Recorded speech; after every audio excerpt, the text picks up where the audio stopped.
പൊട്ടിയ സീറ്റ് തന്ന് air India ചതിച്ചെന്ന് കേന്ദ്രമന്ത്രി. മാപ്പ് പറഞ്ഞ് എയർ ഇന്ത്യ. എയർ ഇന്ത്യക്കെതിരെ രൂക്ഷ വിമർശനവുമായി കേന്ദ്രമന്ത്രി ശിവരാജ് സിംഗ് ചൗഹാൻ. തനിക്ക് നൽകിയത് പൊട്ടിയ സീറ്റാണെന്ന് അദ്ദേഹം ആരോപിച്ചു. ഭോപ്പാലിൽ നിന്ന് ദില്ലിയിലേക്കുള്ള യാത്രയ്ക്ക് എയർ ഇന്ത്യ വിമാനത്തിൽ തനിക്ക് ലഭിച്ചത് തകർന്ന സീറ്റാണെന്നും യാത്രക്കാരെ വഞ്ചിക്കുന്ന നടപടിയാണ് എയർ ഇന്ത്യ സ്വീകരിക്കുന്നതെന്നും അദ്ദേഹം കുറ്റപ്പെടുത്തി. ടാറ്റ ഏറ്റെടുത്തതിന് ശേഷം എയർ ഇന്ത്യയുടെ സേവനം മെച്ചപ്പെട്ടു എന്ന് കരുതിയെങ്കിലും യാഥാർത്ഥ്യം അങ്ങനെയല്ലെന്നും അദ്ദേഹം പറഞ്ഞു. യാത്രക്കാരിൽ നിന്ന് വിമാന കമ്പനി മുഴുവൻ നിരക്കും ഈടാക്കിയ ശേഷം മോശം സീറ്റുകളിൽ നിന്ന് യാത്ര ചെയ്യേണ്ടി വരുന്നത് അധാർമികമായ നടപടിയാണെന്നും അദ്ദേഹം കുറ്റപ്പെടുത്തി.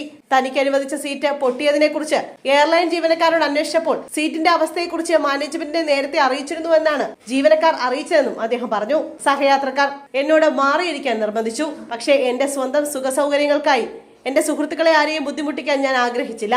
അതിനാൽ അതേ സീറ്റിൽ എന്റെ യാത്ര പൂർത്തിയാക്കാൻ ഞാൻ തീരുമാനിച്ചു എന്നും അദ്ദേഹം പറഞ്ഞു. അതേസമയം മന്ത്രിക്കുണ്ടായ അസൗകര്യത്തിൽ എയർ ഇന്ത്യ ഉടൻ തന്നെ ക്ഷമാപണം നടത്തുകയും ഭാവിയിൽ ഇത്തരം സംഭവങ്ങൾ ഉണ്ടാകില്ലെന്ന് ഉറപ്പു നൽകുകയും ചെയ്തു. കഴിഞ്ഞ വർഷം സെപ്റ്റംബറിൽ capital investment CEO Anip Patel air ഇന്ത്യയുടെ ബിസിനസ് ക്ലാസ് സർവീസിനെ വിമർശിച്ചിരുന്നു.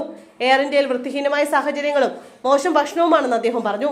2021 ഒക്ടോബറിലാണ് ടാറ്റ ഗ്രൂപ്പ് എയർ ഇന്ത്യയുടെ ബിഡ് നേടിയത്. 2022 ജനുവരിയിൽ ഔദ്യോഗികമായി എയർലൈന്റെ നിയന്ത്രണം ഏറ്റെടുക്കുകയും ചെയ്തു.